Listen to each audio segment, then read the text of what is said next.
Morning, everybody.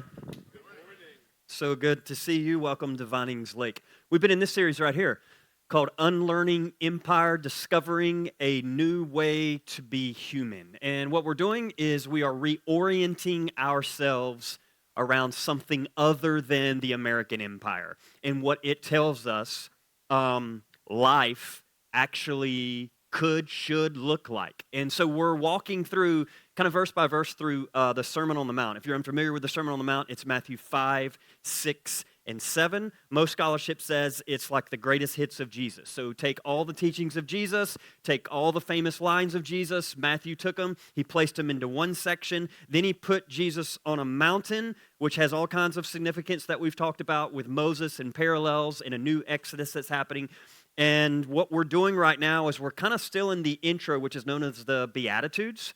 The Beatitudes is a Latin word for beatus, which literally means blessed. So you're probably familiar with Jesus has started the sermon going, blessed are the poor in spirit, for theirs is the kingdom of God. Blessed are those who mourn. Blessed. So we're walking through all of those. And I want to pick up today, I think we have 3 more left in the Beatitudes, and then we're off to the races to talk about, I think the next thing is lust and then divorce. So welcome to Vinings Lake, all right?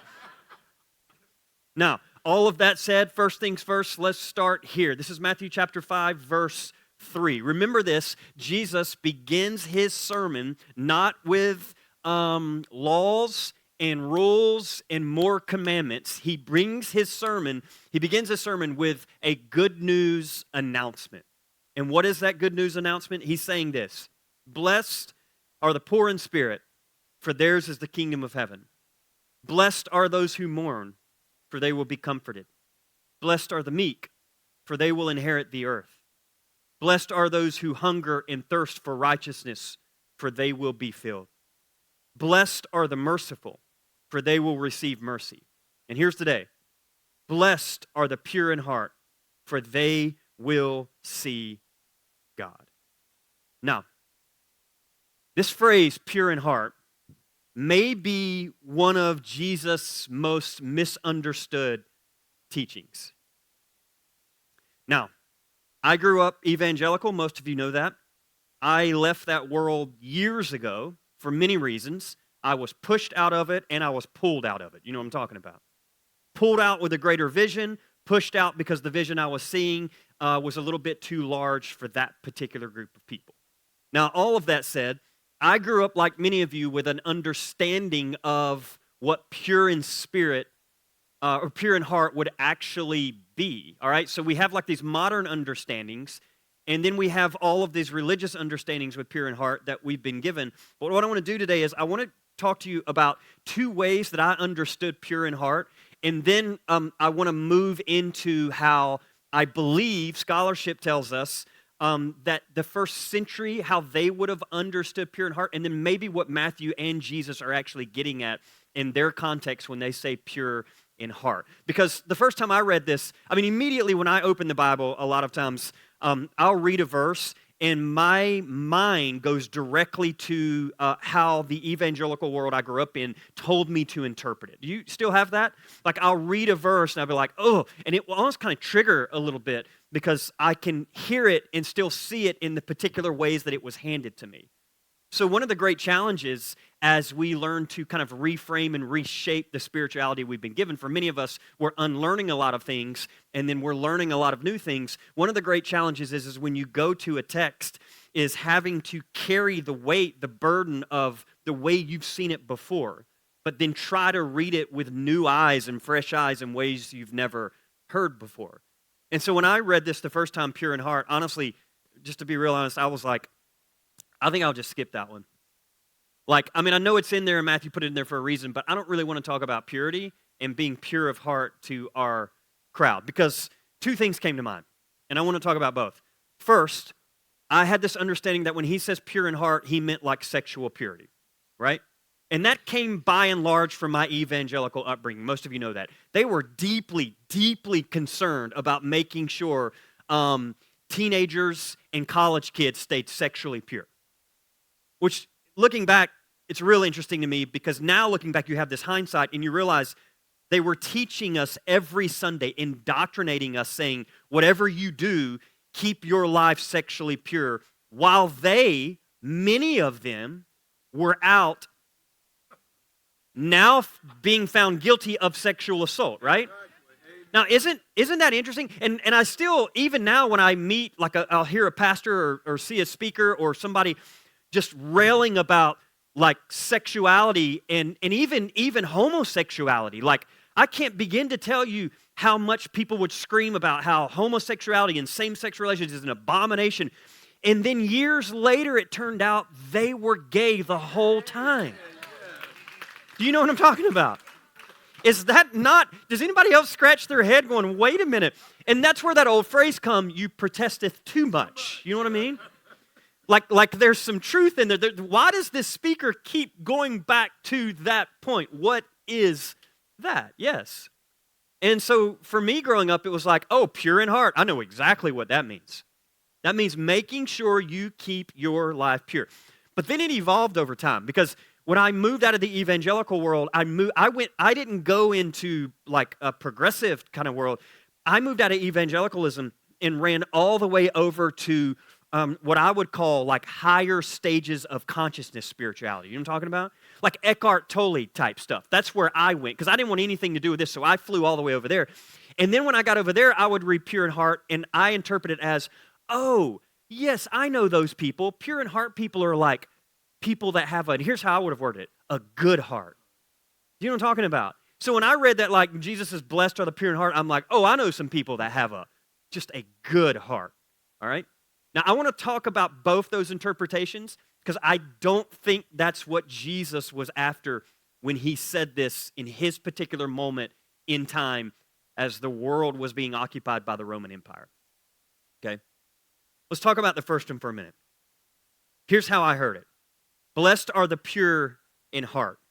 I heard that as be pure, think good thoughts, don't sin, and stay sexually clean. The faith I inherited was largely personal, private, and had deep spiritual truths, okay? And a lot of it growing up somehow had a connection that looked like this. The deeper the spiritual truth, the further away from humanity it had to get. Okay? Here's what I mean. I received an email. This is an email. Somehow it got into my inbox. But I think it was a snapshot of something online. But I received it, and I thought, my God, this is the most perfect example of what I'm talking about. And it's how I would have understood the world. Now, I referenced this a couple weeks ago, but never really got into it. So I want to show it to you today. But I want to show you this email that I received from the sermon that I gave when I gave a sermon that said, blessed are the poor in spirit, for theirs is the kingdom of heaven. We talked about that. And I got up and I said, yeah, in Luke's gospel, it says, blessed are the poor. In Matthew's gospel, it's blessed are the poor in spirit. Remember, Matthew's writing to a little bit of a different audience. They would be considered a little more middle class.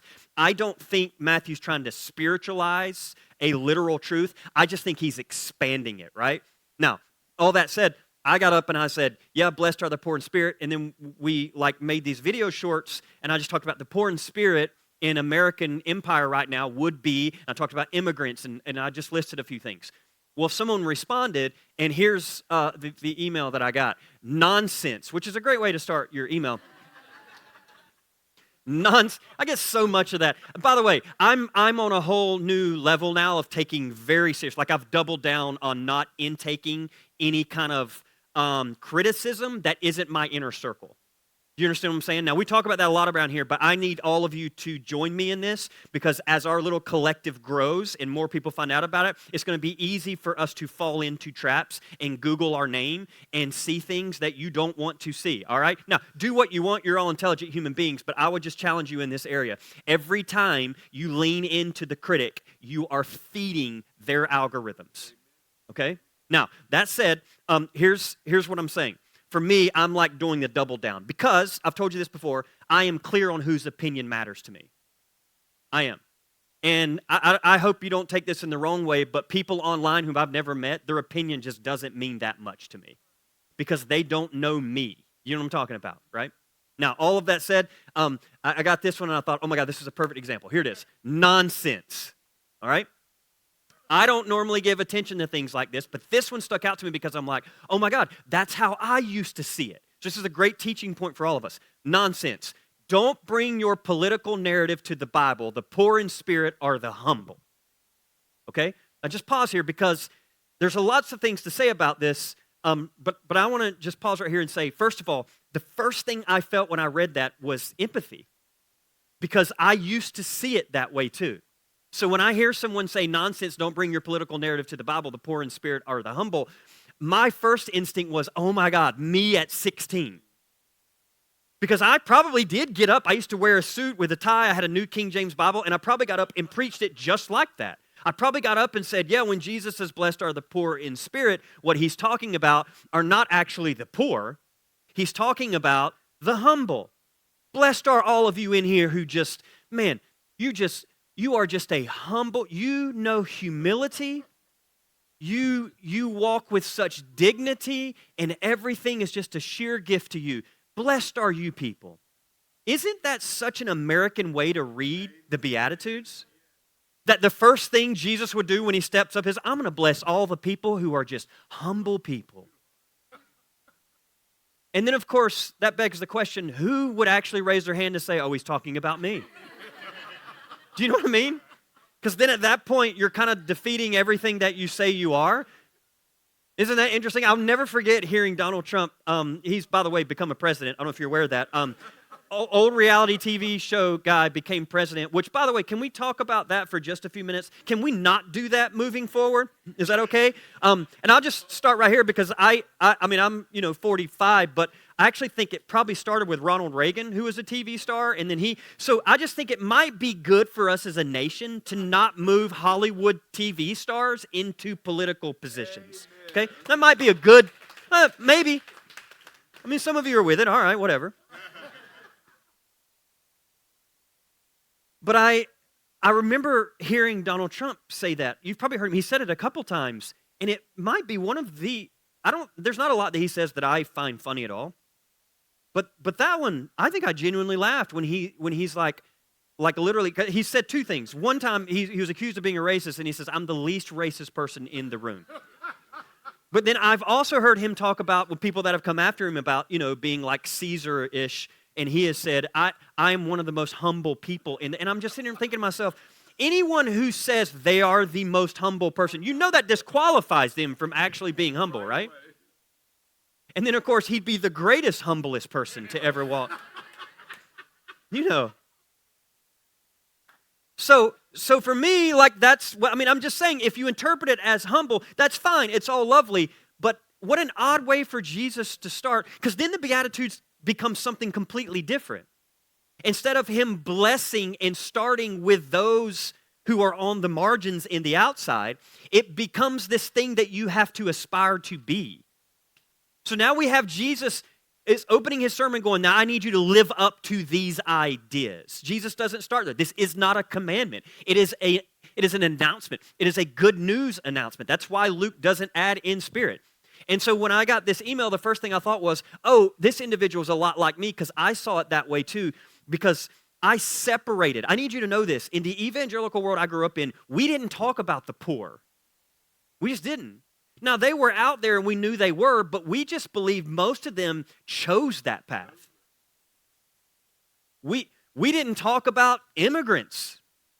The only time we talked about homosexuality or being gay was when they were reading Leviticus and talking about it as an abomination. We didn't talk about any of that. It was completely removed. The spirituality that I was handed was deeply individualistic. And it was all about souls and an embodiment of making sure your soul goes up to an ethereal heaven. That was it. That was the gospel by and large. Everything was that. And so when I read this, I thought, oh my God, I know exactly where this person is. And so here's how I would respond, because I think it's a lot of what we're talking about this morning. First of all, I would ask some questions. Why do we assume spirituality becomes deeper when it becomes less connected to the world we actually live in? Or maybe we'd word it like this. Why is poverty political, but humility spiritual? Or we can word it like this.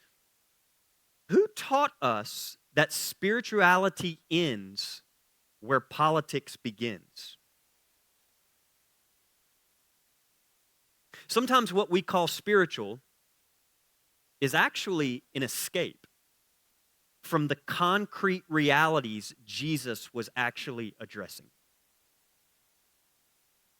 And so, I would just respond as I did. And what is that response? I'm not bringing politics to the text. Politics were already there before I arrived. All I am attempting to do is put that statement in its first century context. And it turns out when you do that, okay, because most readers don't.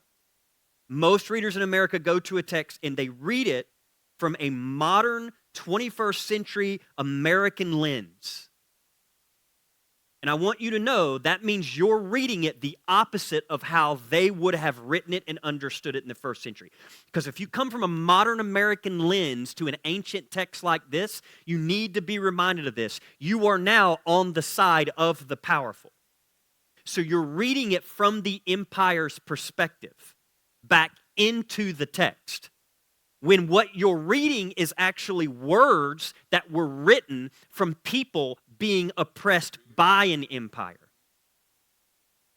And this is why if you've ever heard the American gospel, you look at the Bible and you're like, I don't see the parallels at all. Yes, because they're taking words written by an oppressed people and they're reading it as the people who are oppressing other people. And when you read it that way, how else could the empire understand it other than just say, oh my God, we can't talk about the poor. This must be about humility. Yes, and then you add on to that like a good, healthy dose, healthy in quotes, American religion, which says, oh yeah, that is actually true spirituality. Yeah. But I want you to notice, once the poor in spirit become a spiritual condition, it's at that moment the actual poor disappear. And I think by and large, one of the reasons many Americans love to read it that way is because, can we just be honest? Because I grew up in it. I'll say it. It's just easier for me to wrestle with humility than to wrestle with poverty.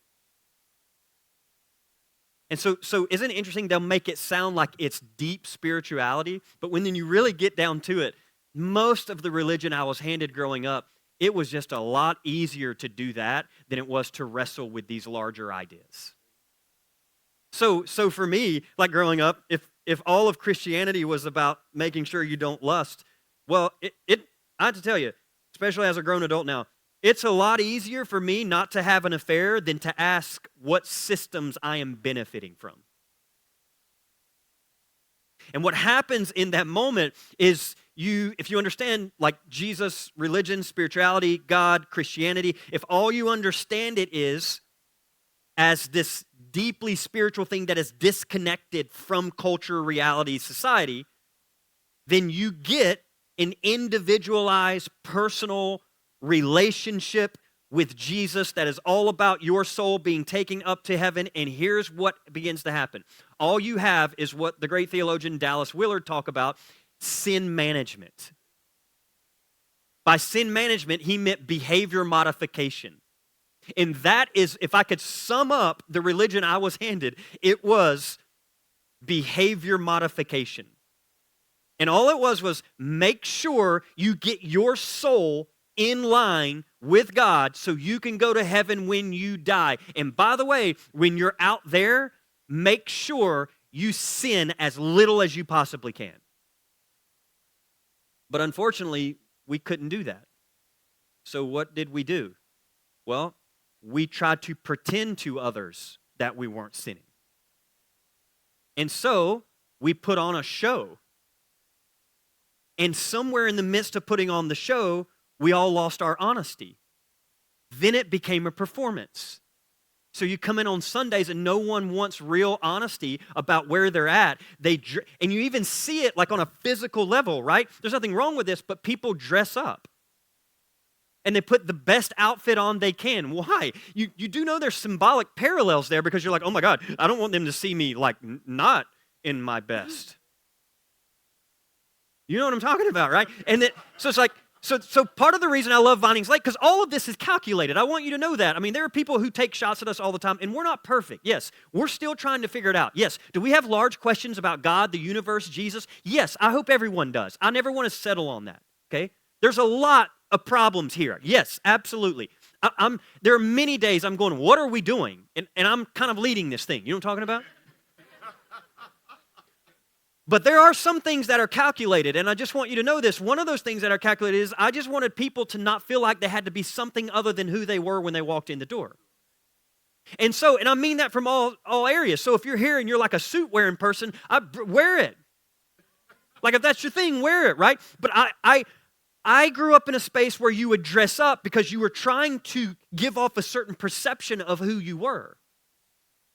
And then people would get up and there was this, what happened is it became this big disconnect because people would get up and they'd be like, morning everybody. God is good. All the time.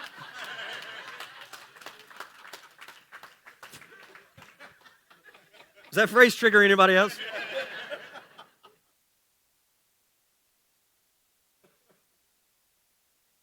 And then my favorite, God, the Christian's not just,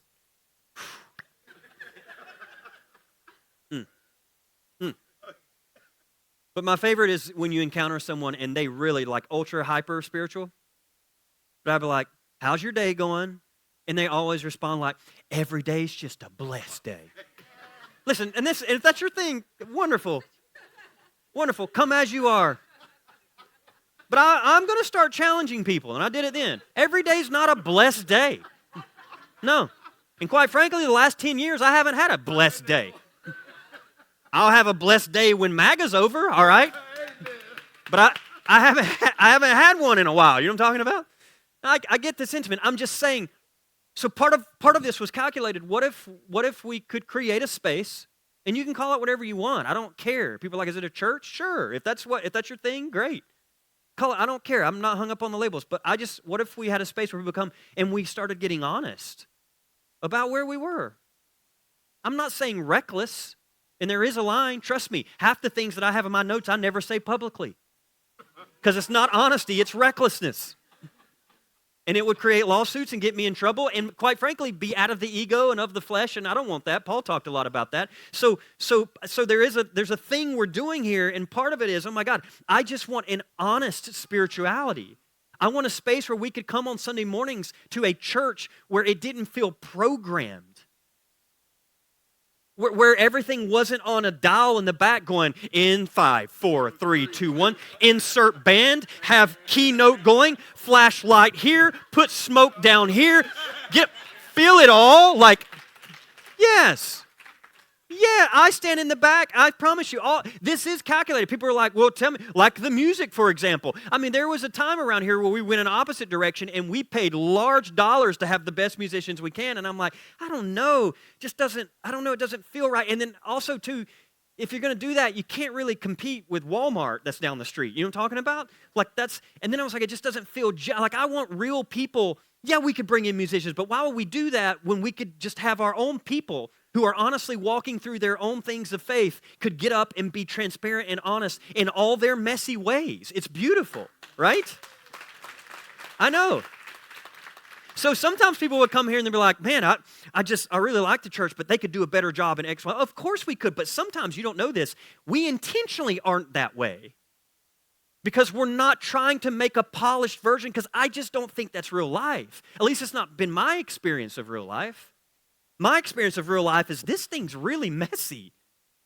And none of us have it together. And we're all like, what are we doing? And in the midst of all the craziness going, it's all messy, we're also going, oh, what if we died? Like tomorrow, because we know it's coming.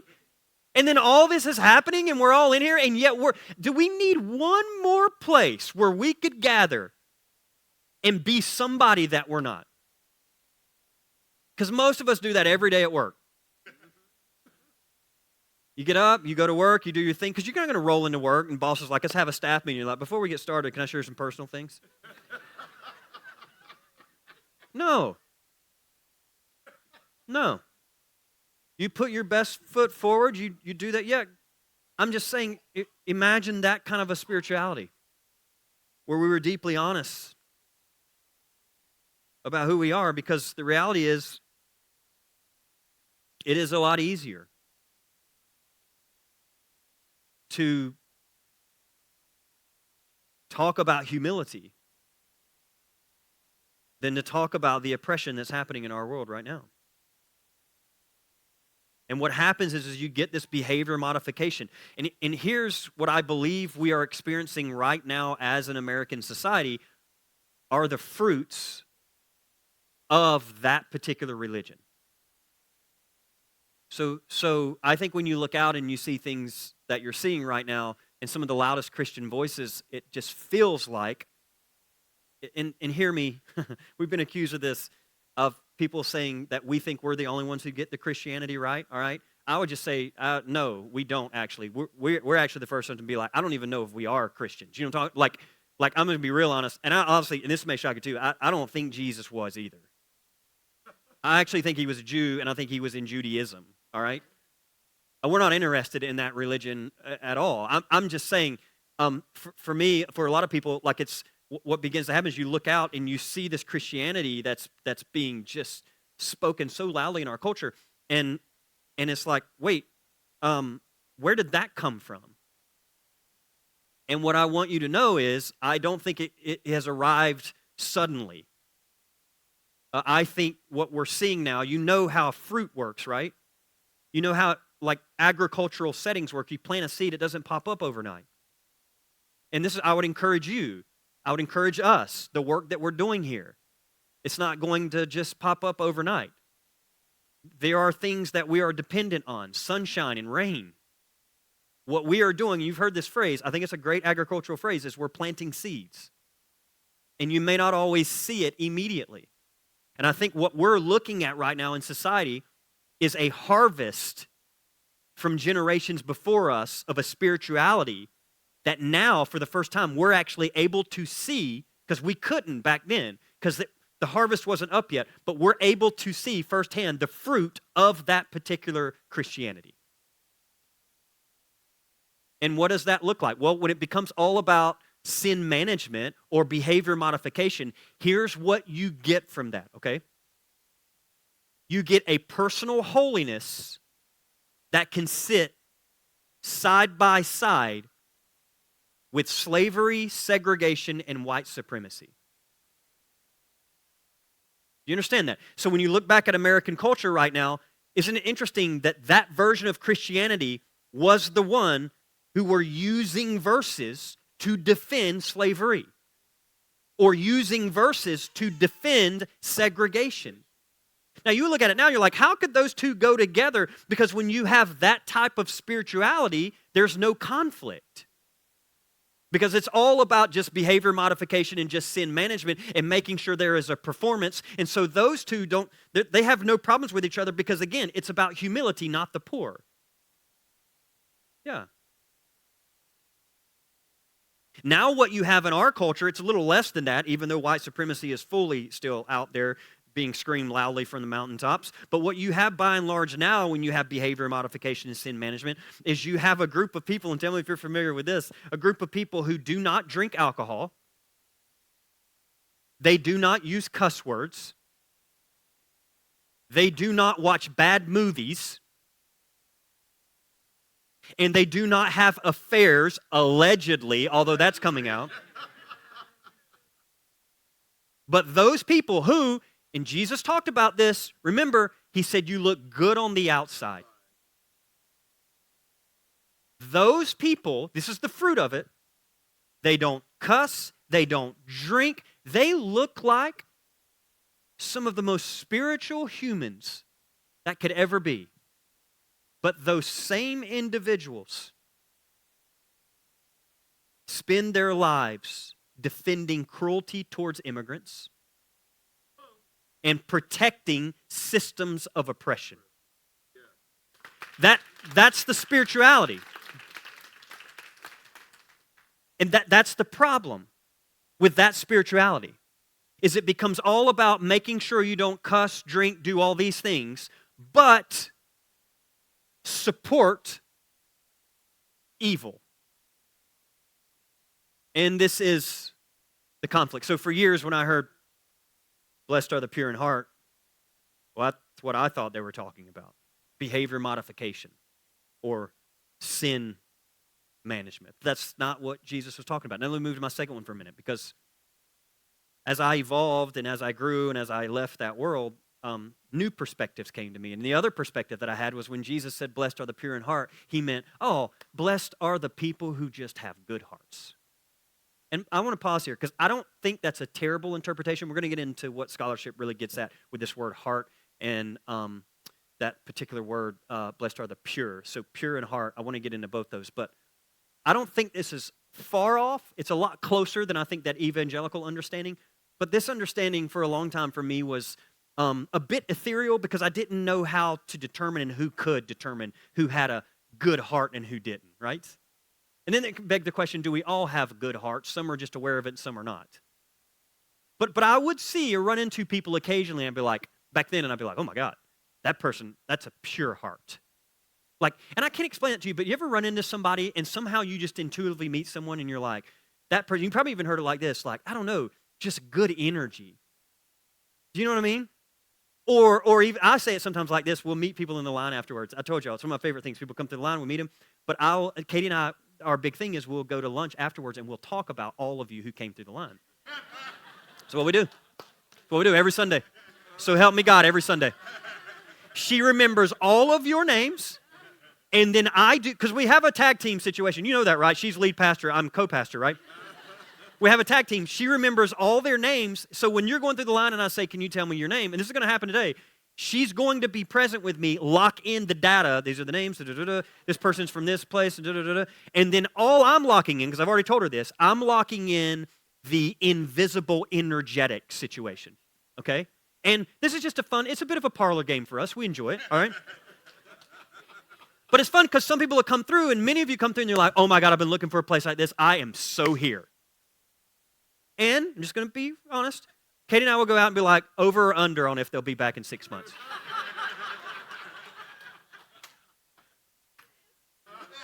It's true.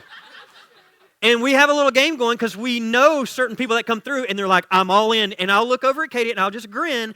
And then we'll go to lunch and I'll say, okay, if we're going to put $100 down, do you think they're here in 3 months or gone in 3 months? And I'm going to be frank with you. I've lost a lot of money to this woman, all right? Because some of you have really surprised me, all right? And the other is true as well. I put down some money thinking, man, I'm telling you, I felt the energy. That person is going to be, fire. And then they are fire for 2 weeks, right? Yeah. This is transparent. I've told Tony sitting right here. I have told him on more than one occasion when he showed up, he's like, I'm just here to serve. I remember going to Katie going, you seem like this, such great people. Maybe I'm a bit jaded. I don't think they'll be here long. And now, it's been, I don't know how long, but Tony runs Vinings Lake. Do you know what I'm talking about? Like you don't know this, but he does. He orchestrates this whole. It's fine. You can applaud. I'm just saying I missed that one, all right?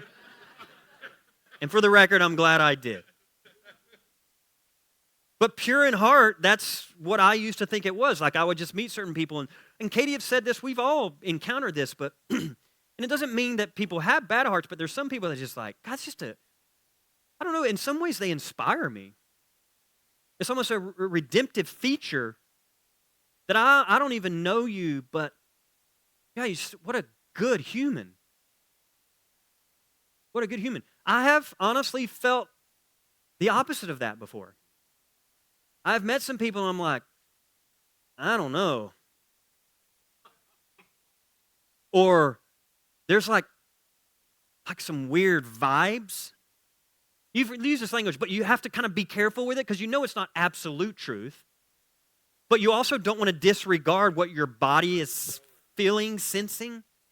So anybody else wrestle with that? Like you hold those together and yeah, and this is a people, forgive me, business. So I'm encountering humans all day long and you don't want to project that. And sometimes it's just me just having a bad day. I didn't get a lot of sleep and I'm like, that person. And Katie look at me and be like, that was you. So then I realized that person's probably experiencing the same thing I am from the other perspective, meeting me as a pastor going, I really like the church, but that pastor, God, he put off some weird vibes. Yeah. But for the longest time, I thought it was the kind of person we describe at a funeral.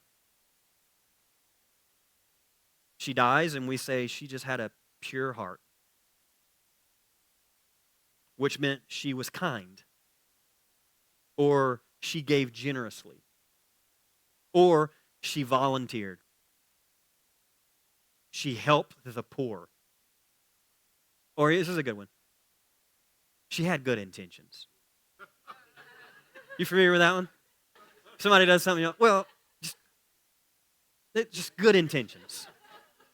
Or maybe you've heard this. There's not a bad bone in that body. God, have we not experienced the opposite of that too? I look at people right now, I'm like, there's not a good bone in that body. I'm going to give you some examples of this because this is how I understood it. I have a neighbor. I'm not going to tell you his name. He lives in my neighborhood. He's the house behind me, so there's like woods. Hang on. Just hang with me. There's woods. He's the house behind me. This neighbor of mine, I see him occasionally when I'm out running. He's often outside. And when we first moved in, which we've been there now, I don't know, 8 years? 9? 8 or 9 years. Somewhere about halfway through that, we started getting greeting cards. And it had the greeting card, and it had my name, and then Katie's name, but Katie's name was spelled wrong. And I would get it, and it would just be like holidays, right? So we'd get one and be like, Merry Christmas from your neighbor. I'm like, which neighbor is this? Because I didn't know his name. I was like, which neighbor is this? And then so we had to do a little homework, and I was like, oh, because I thought it was the people in front of us, and I'm like, wait, I think I know which neighbor this is. And then we reached out to a few of our friends that live in the neighborhood, and they were like, oh, yeah, I know who that is. He sends us cards too. Which then I got upset. I was like, I thought it was just us. So no, he sends a card. So apparently he sends a lot of people in the neighborhood cards, but then it just kind of started getting really wild because we would get a Christmas card, fine. But then all of a sudden we started getting like greeting cards for every occasion from the neighbor. I mean, like literally we got one recently like Happy Memorial Day. Love your neighbor. I'm like, Memorial Day? And then it was July 4th, and then it was Labor Day, and then it was like and I'm like, what is this? And then I started kind of trying to meet the neighbor, so I would go out on runs, and I'd be like, tell me what you do, and I was putting all the pieces together, and then recently I went out for a run, and I took off, it was on a Wednesday morning. The trash runs in my neighborhood on Wednesdays, and it's the worst day to run, to be honest with you, because I run early in the mornings, but it's usually when the trash arrives. So I'm alternating, because I'm running in circles. So as the trash truck pulls up, and especially like July and August, I'm going to tell you right now, it is a brutal run. Brutal run. But I noticed my neighbor, I would pass, and my neighbor, every time the garbage men would pull up, he would be outside. And I thought the first time I saw it, these poor garbage men, they are doing this hard work in this heat, picking up our trash. And my neighbor's out here just probably like correcting them or telling them, hey, when you pick up my trash, da-da-da-da. These are the preconceived ideas. But then over the months, I noticed he was out there at the same time when the garbage men came, and I'd run, and I'm like, what is he doing? And then I finally stopped recently and saw it happen. And it was so beautiful. He not only sends greeting cards to a lot of people on a lot of occasions. I stopped and finally asked him, I said, you keep sending me greeting cards. What's the deal? You gay? So help me God, turns out, this is the truth, he is. Which is amazing, actually. I'm like, it's wonderful. Are you hitting on us? Like, what is the situation? He's got a partner. The partner lives there. He's out working on the yard or whatever. And so I'm talking to him, and he said to me, he said, yeah, he tells me what he does, and then he says, I just want to bring a few smiles into our world right now. And when I heard that, that's what I did. I was like, well, I feel great now. And also, what a good man. Genuinely. I don't think there's no strings attached because a lot of people in the neighborhood get him. He just does it because, and I finally told him, I said, every time we get your greeting card, I smile. And he said, that's the only reason I do it. And he said this to me, life is so hard. And I'm like, well, there's the gospel. So the trash company comes and I finally stopped and I was like, what do you do? He said, well, I don't just send out greeting cards. He said, every Wednesday when the trash comes, I get 3 bottles of water. And when the garbage company comes, I make sure all 3 of them are hydrated. So I give them these bottles of water. Who does that? So, turns out I live next to Mother Teresa's nephew. I'm saying, my neighbor, pure in heart. You know what I'm saying? I could go on. I wrote a few here. All of you people that are involved in VL Cares, I'm just telling you, pure of heart. I got a text a couple weeks ago, 2 or 3 weeks ago, I don't know how long ago it was. Just about one thing that VL Cares has done that very few of us even know about. People within this church helped a family of 7 struggling. Father's paraplegic and spent over a year in ICE custody. And VL Cares heard about it, and they stepped up, and they began a meal train for this family, but then also raised $655 in 1 week to give that family. I'm just saying, I know some of these people that are leading VL Cares, and I'm just pausing here to say, that's some good people. That's some good people.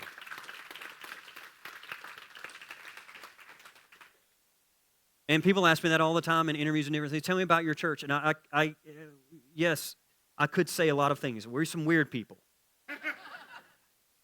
But I honestly, my default is always, it's just some good people.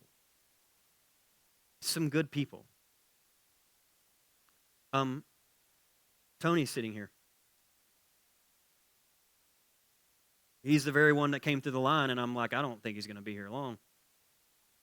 And then 2, 3 weeks ago, I don't know how long ago it was, one of you left a cell phone in the church. And then we got an email immediately after the church service. Oh my God, freaking out. I left my cell phone because I know, you can't live in a culture without. How weird is it now we're so attached? If you ever lose your phone, you're like, I'm not going to live. I don't know how to go anywhere. I have no GPS.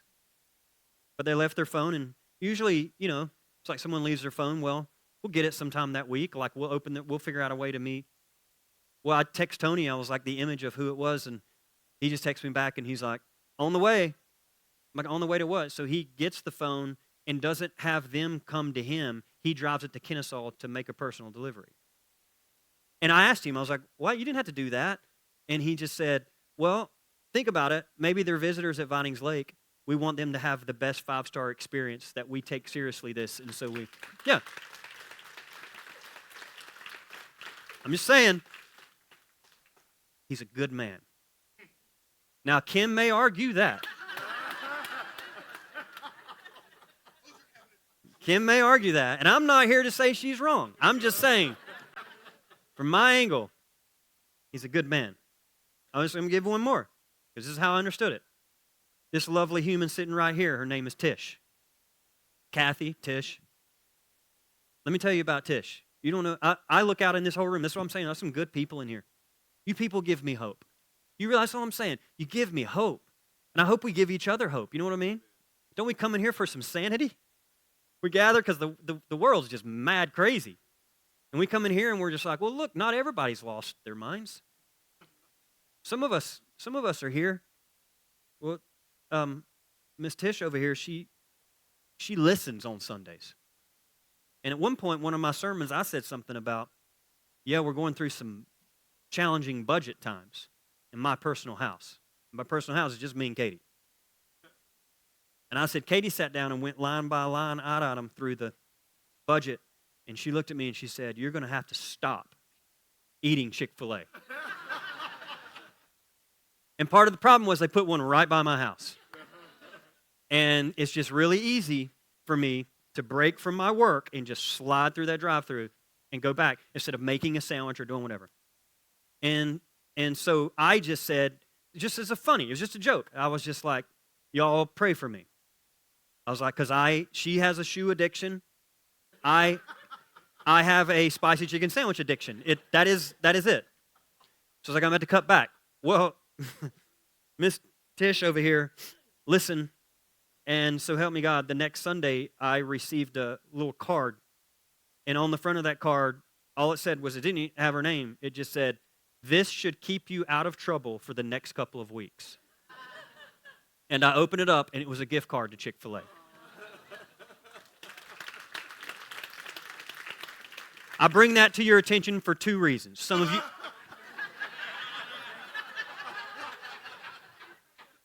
First, some of you need to be like Tish. And y'all need to start being good people. And I'll see you not next Sunday, but the Sunday after.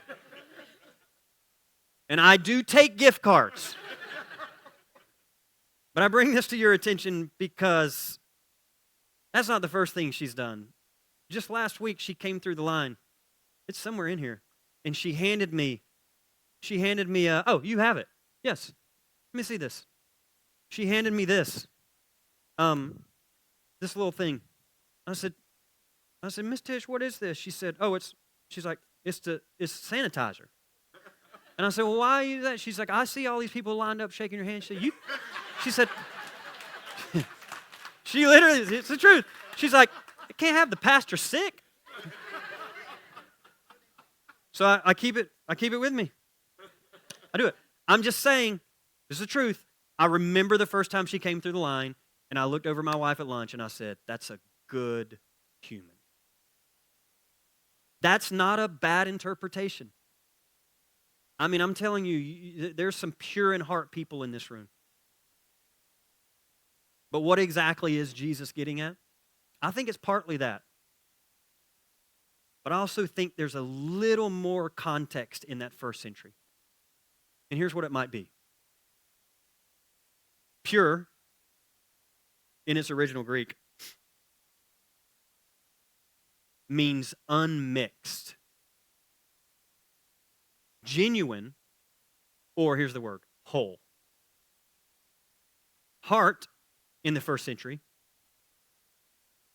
was about your deepest love, loyalty, and desires.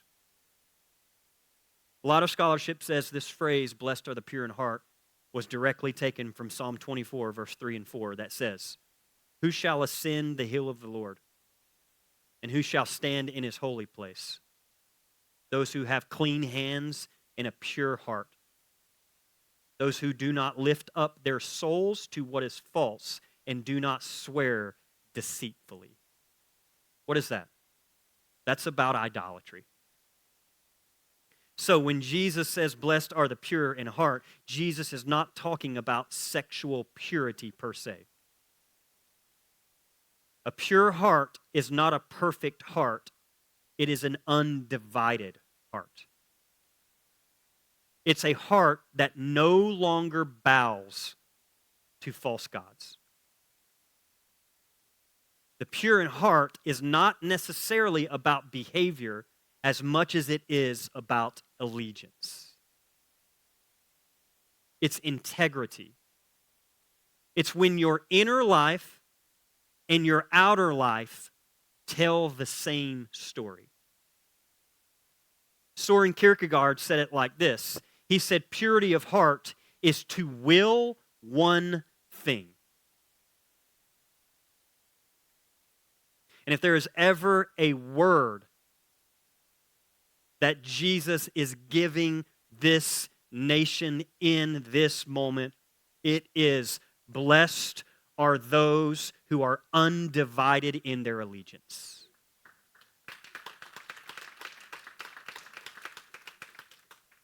Because not unlike their time, many in our time have spent the last decade with a divided heart,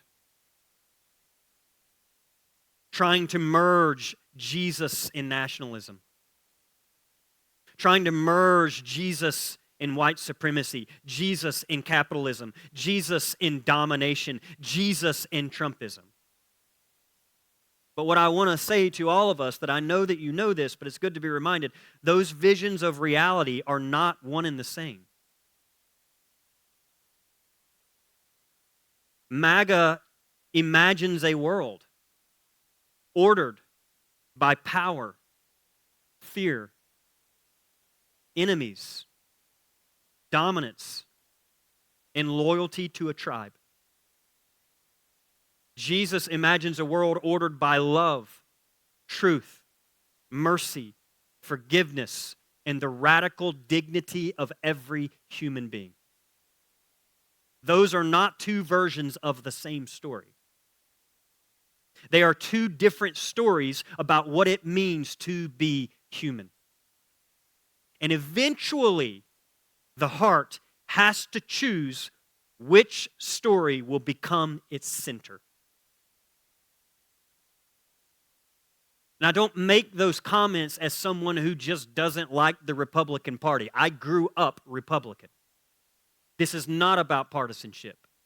In my opinion, from where I stand, the question on the table is not Democrat or Republican. The question on the table, for me, are two different visions of what this country can become. Okay? And if you don't believe these visions don't align, I would remind you, as I've done every week, again this week, of the fruit that that vision is producing with Trumpism. And one example is this week, watching the U.S. House of Representatives pass a $1.15 trillion national defense authorization. Now, the NDAA is familiar. It's passed regularly. But this bill is different because it includes expanding U.S. and Israeli defense cooperation. And it also includes funding and supporting the ongoing war with Iran. And so, fruit from that particular tree is giving $1 trillion to more death. Imagine what we could do with $1 trillion. Imagine taking a small portion. This is a part of what it means for us to be who we are today. We have to keep the imagination before us. But it can't stop at imagination. It must move into implementation, which is what I believe we're doing here. But go with me. Imagine if you took a small portion of that $1 trillion and instead of using it to continually funding Israel's genocide, which is what it is. Imagine giving teachers a decent salary where they could make a living. Right? I'm not interested in the government doing everything for everybody. That's communism. Doesn't work. Toxic in many ways. But my friends, capitalism can be just as toxic. And at some point, what I think is happening is somewhere, if there is a pendulum, It hit so far on the capitalism side that we are now seeing that both capitalism and communism can be very destructive. And all I'm asking for is a world. It isn't that far of a dream.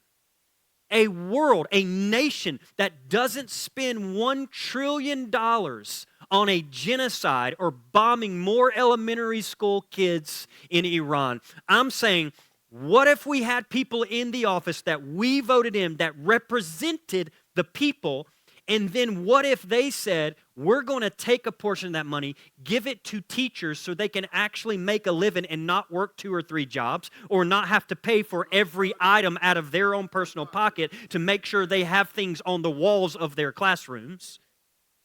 And then what if we took a little more of that money and we provided not communism, not even deep socialism. I'm talking about democratic socialism. I know that's a scary word, but here's what I mean by that. What if we actually had safety nets for people who couldn't function? Wow. Imagine if we had something like Social Security.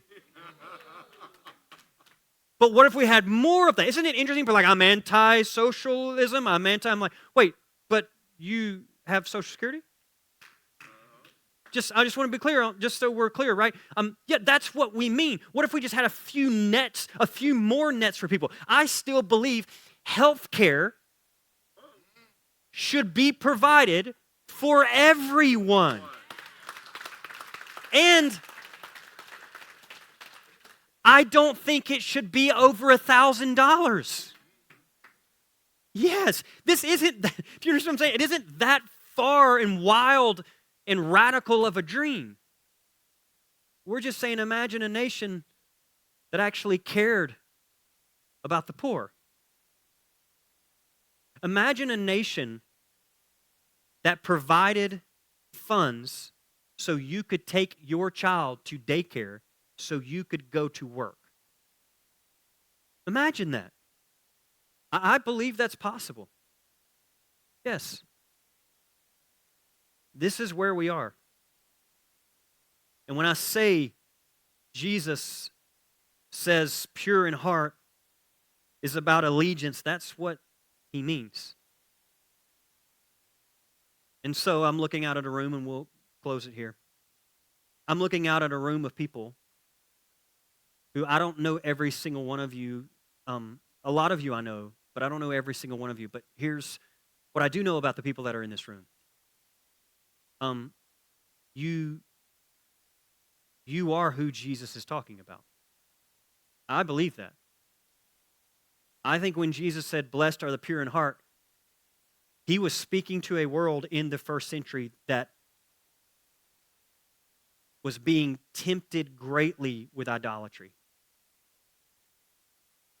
And that idolatry, by and large, came down to choose who you will serve. Caesar or the divine. And I don't know that we're that far off of that in our allegiance, because here we are in the American empire, and I think these are the questions on the table. Yes, it's far more complex, but I also think when Jesus talks about pure in heart, he's speaking to you because many of you have paid the cost because you were pure in heart. You chose not to have an undivided allegiance. You, specifically, many of you, did not leave institutions, churches, religions, faith, whatever you came from, because you wanted less Jesus. You left because the contradiction became unbearable. You were told God was love while watching this cruelty being celebrated in the name of Jesus. You were told Jesus welcomed the stranger, but we watched immigrants being killed by people with the label of Christian. You were told Jesus cared for the poor while watching this administration mock the poor. And I need you to know this, that heart that sees that can only live divided for so long. And I want you to know I see it too. And that's why I say you're good people. You inspire me. You give me hope. Because if this is about integrity of your insides matching your outsides, I don't know of a greater example of that than you people that gather here. And I know how much it has cost many of you. And so this is what I would close with for you people. What Jesus is saying, but in my own language. Blessed are those who walked away from a religion that demanded they sacrifice their integrity. Blessed are you people who could no longer reconcile the way of Jesus with the worship of power. Blessed are all of you in this room who left Christian nationalism because it refused to serve two masters. Blessed are all of you in this room who lost a community, a family, a people, rather than losing your own souls. Vinings Lake, I want you to know Jesus is saying, you people, all of you, He sees it. Yep. He knows how much that cost. He knows your intentions and where you've had to come from to stay true to the path before you. And He just wants it to be very clear. All of you people, God is on your side. So take heart. God is with you. God is on your side. And as far as Jesus is concerned, in the realm of the divine, you are in a good position to enter.